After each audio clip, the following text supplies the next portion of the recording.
पुकारो हुसैन, दिल से पुकारो हुसैन। जी नाज़रीन, जैसा कि आप देख रहे हैं हम बातचीत कर रहे हैं जनाब जावेद गांधी साहब से, जो कि दुनिया में एक ऐसा आलम बुलंद कर रहे हैं जिसकी आज ज़रूरत है हमारे दीन में भी, हमारे आम ज़िंदगी में भी। जैसे हम समझते हैं कि हमें सीधे रास्ते पे कौन चला सकता है, तो मौला हुसैन से ज़्यादा कोई और शख्सियत दुनिया में नहीं है। उनके रास्ते पे चलकर हम दीन को भी पा सकते हैं, नबी को भी पा सकते हैं, और इस्लाम को भी, और दीन और दुनिया और आखिरत को भी संवार सकते हैं। जी मैं आपसे पूछ रहा था कि आप जैसा कि एक जज्बा, एक जोश ईमानी आप में पैदा होता है, ये कभी ऐसा फील हुआ कि आप थकावट या ताहट? कभी ऐसा नहीं हुआ। जब ऐसा है सफ़र में होते हैं तो थोड़ा एहसास होता है थकान का, लेकिन जब लोगों की मोहब्बत, प्यार और गैबी इमदाद से जो है वो बिल्कुल थकान का कभी एहसास ही नहीं हुआ। अच्छा, यहाँ सारी ज़िंदगी आपने कैसा पाया यूरोप और यूके में?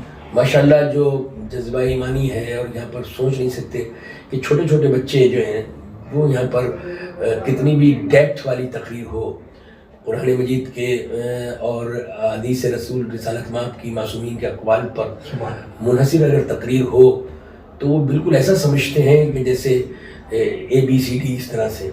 और मुझे ताज्जुब होता है कि वो दाद या नारा भी वहीं लगाते हैं जहाँ पे ज़रूरत होती है। सुभान अल्लाह, सुभान अल्लाह। अच्छा, कोई आखिरी पैगाम? आप वापस जा रहे हैं, हम आपको मिस करेंगे, तो ऐसा मैसेज दे दें जो कि हमारी तस्कीन होगी।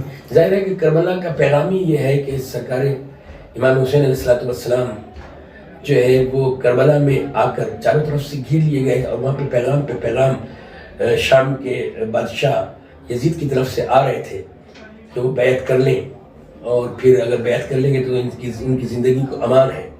लेकिन इमाम हुसैन अलैहिस्सलाम अली मकाम को ये इल्म था कि वो तख्त पे बैठकर शराब पीता है, लौंडियों के साथ खेलता है, रेशम के कपड़े पहनता है, सोने के जेवरात पहनता है, और भरे हुए दरबार में जाम उठा के कहता था कि कोई रसूल के पास रिसालत नहीं आई, कोई पैगंबर नहीं आया, सिर्फ बनी हाशिम ने अपने खानवादे की ये बात मान लेते तो आज दीन का क्या असर होता है, ये बता। आज दीन जी, अगर उसकी बात मान लेते यजीद की, तो आज दीन का शिकार। हाँ, वैसे तो मैं ये एक तरह से तसव्वुराती सवाल है, लेकिन मैं फिर भी बताता हूँ जो दीन फिर दीन नहीं रहता जो यजीद चाह रहा था, फिर रसूल का दीन नहीं होता, फिर कुरान का दीन नहीं होता, फिर अल्लाह का दीन नहीं होता, बल्कि यजीद का दीन होता। और यजीद का दीन जो है वो शराब आम हो जाती, ज़िना आम हो जाता, कलाम पाक को अल्लाह की किताब नहीं माना जाता, रसूल को मोहम्मद रसूलुल्लाह ख़त्म हो जाता, अली वलीउल्लाह, अली की विलायत का इनकार करते लोग।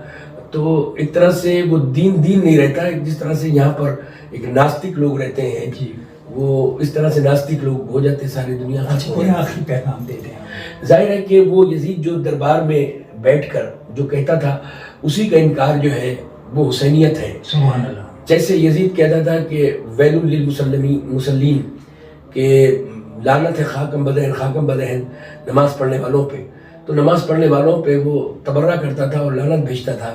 दूसरी चीज़ जो है उसका रिसालत का इनकार करता था।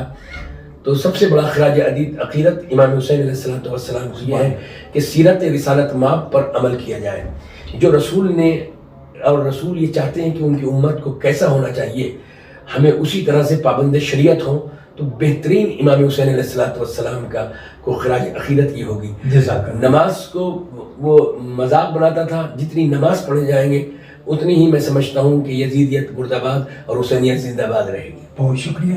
A1 ग्लोबल की तरफ से हम जावेद गांधी साहब को उनको खराज तहसीन पेश करते हैं कि उन्होंने यहाँ पे जो मजालिस पढ़ी हैं वो एक तारीख का हिस्सा बन गई हैं, और इंशाल्लाह हमेशा याद रखेंगी। A1 ग्लोबल आपका शुक्रिया अदा करता है।